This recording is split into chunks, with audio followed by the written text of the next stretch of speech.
V goste oddaje Iskreno prihaja Ana Rogl, mlada umetnica in ilustratorka, ki živi z eno najredkejših bolezni. Njena koža je krhka in ranljiva kot metuljeva krila.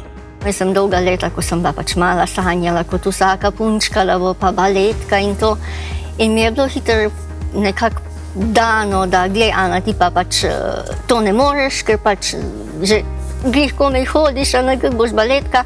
In v tistem danem momentu mi je bilo težko, sem si mislila, pa ti grozni starši pa ne spodbujajo mojih sanj. Ampak če takrat oni ne bi naredili tega, me pahnali v to realnost in naredili tega reza, se jaz takrat ne bi usmerila v umetnost in v risanje.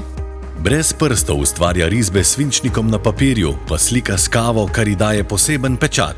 Kateri so tisti najtežji izzivi, s katerimi se sooča v življenju in zakaj prav nikoli ne obupa in želi biti samostojna? Ne zamudite izjemno navdihujoče življenjske zgodbe izjemne Ane Rogl v sredo ob 20. uri na TV Veseljak Golica.